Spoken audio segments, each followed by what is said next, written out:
Namaste and good evening. I basically would like to consider myself as an apolitical person. But then long ago when I was in college, and I still distinctly remember my political science teacher saying that, if you live in a state, one can be away from politics, but politics, however, will not remain far away from you. And over the years, my experience have taught me exactly the same.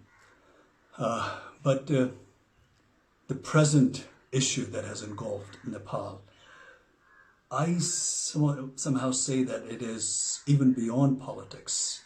The border dispute between Nepal and India. On an optimistic note, I would prefer to call it as a misunderstanding on our neighbor's part. It's not even dispute. It's beyond politics because it has affected all of us. It has struck the raw emotional chord of every Nepali like myself, irrespective of our backgrounds, of our ethnicity, political affiliation, or religious belief for that matter. And after this incident, most Nepali feel that their pride has been scarred heavily, and the very foundation of being a citizen of an independent, sovereign nation has been, heavily shaken. And this, of course, as you can see from the development of the current situation, is absolutely unbearable and simply unacceptable. Because, you see, this is a nation shaped by the distinguished gallantry exhibited by our forefathers, with the support of Nepali people of all backgrounds, all ethnicity. And I do not say that, in our history and in the past that we haven't displayed any weaknesses or compromises, but whatever sacrifices we have made in the past has been for one and only one reason, and that is to preserve and retain our independence and sovereignty. Therefore, the present landmass that we call Nepal has not been shaped without paying a price. Therefore, the territory of Nepal is something that the population of this nation, under no circumstances, are willing to compromise. And it's not a big deal because I'm sure India India not only understands this very clearly, but also highly identifies with this emotion, because India itself has gone through an arduous struggle against the heavy-handedness of its colonial powers. But we do not want to dwell on unnecessary braggadocio. Like we said, we in the past, in history, we've had our weaknesses. We had, our share of shortcomings. There was a phase of ignorance. There was a phase of, absent of political will amongst the political parties of the day, or the display of apathy by our political leaders of that time for some reasons.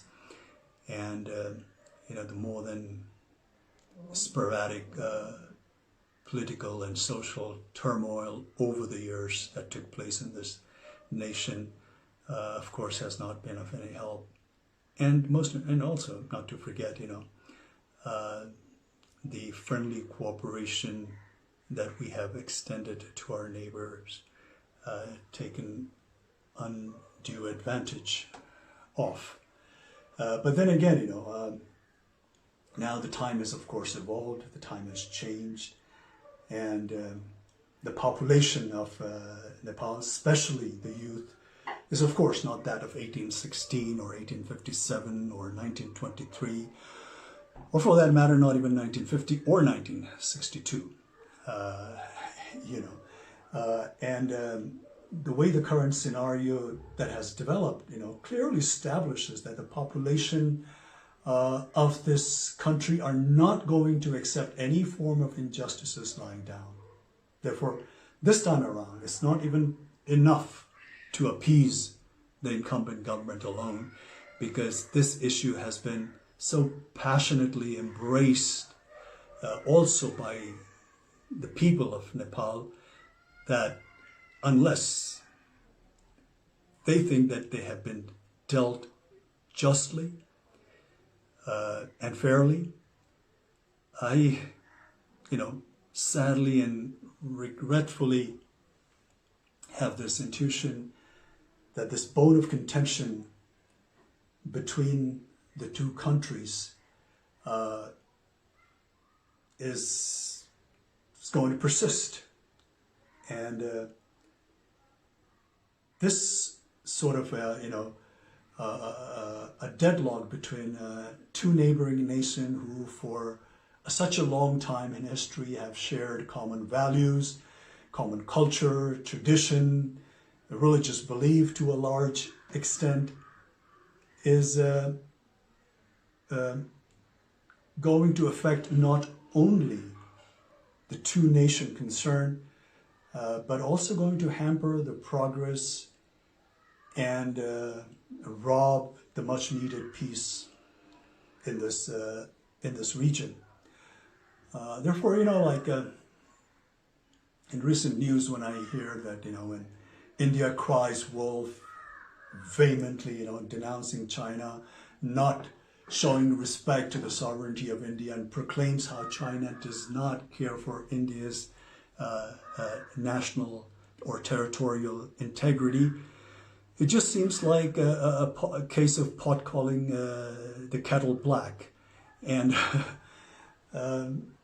and India, for no doubt, India today is being a powerful country, not only of this region, but also a force that is to be recognized and respected globally, needs to project or show some kind of magnanimity befitting the stature of such a nation, especially when it comes to its friendly neighbors. But Nepal basically only wants fair deal based on fact and statistics. It is only demanding to have what truly belongs to her, not more, not less. Nepali people will always want cordial, lasting relations with India.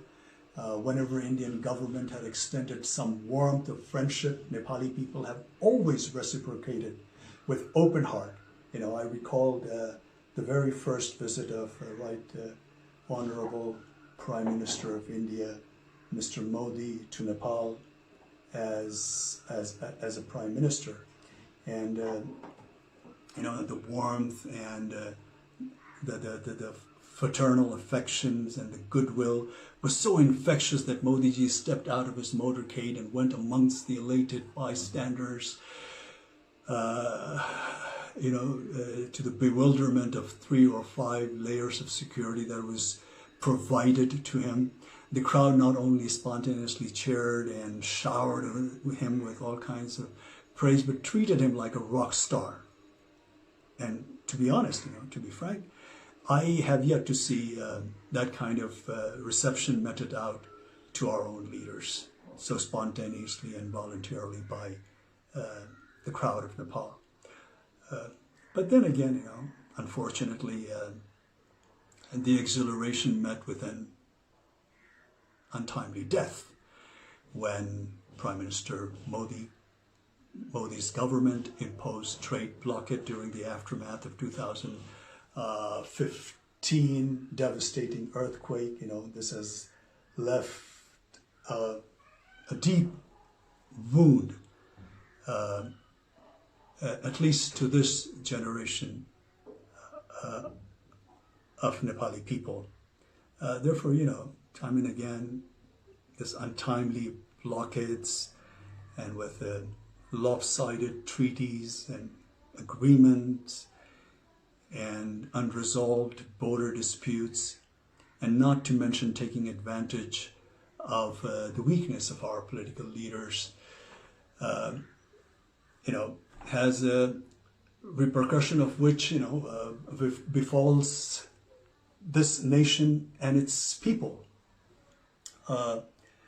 Therefore, the current step that India has taken vis-a-vis Limpiadhura and Lipu Lake has in some way come as the last straw on the camel's back. It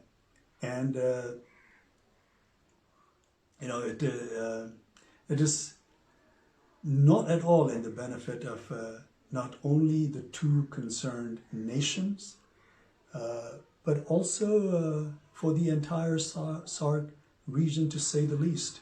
It definitely not conducive for a nation like India that's marching ahead with global ambition, to have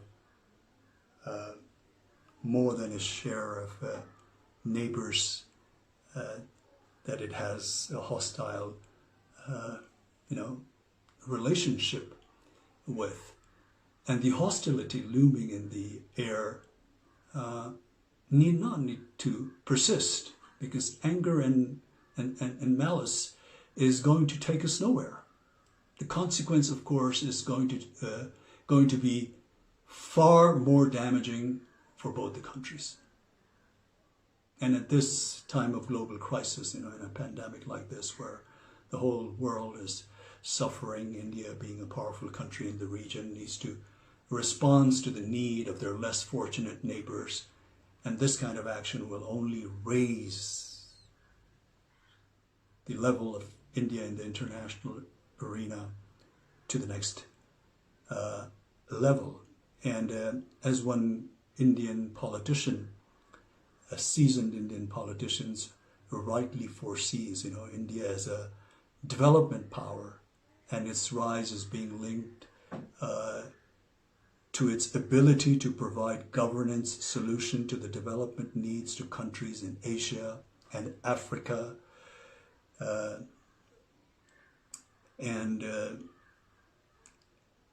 Also, just recently I was fortunate enough to hear the Prime Minister of India, Mr. Modi's address to his nation.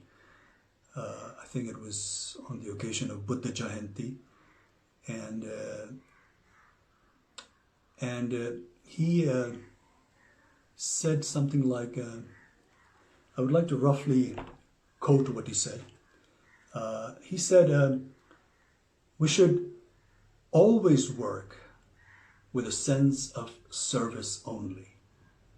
When there is compassion, sympathy, then these feelings make us so strong that one can overcome the biggest challenge. So we here in Nepal only wish that Mr. Modi would overcome this challenge, not just with compassion and sympathy. Of course, we need that, but with all fairness and a good dose of empathy.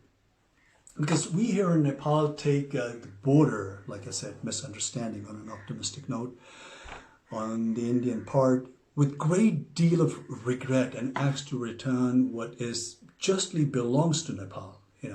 All the historical evidence clearly points out, proves that Limpiadhura and Lipu Lake region is in all fairness part of Nepal. Therefore, as a country, as a nation, as the people of this country, we are just humbly requesting our friendly neighbor to look into the facts of the history, the statistics, and deal this matter with all fairness and justice, amicably, through cordial diplomatic channels, because this kind of antagonistic atmosphere in this region is not not only not good for both the nations concerned, but for this entire region as well. I'm sure, despite few ups and downs and challenging moments here and there, basically India and Nepal share a relationship that is probably unmatched anywhere else in the world. And this challenge that we're facing at the moment right now, India will deal very fairly and justly and come out with a solution that appeases the Nepali population and makes them feel that they have been dealt justly. Thank you.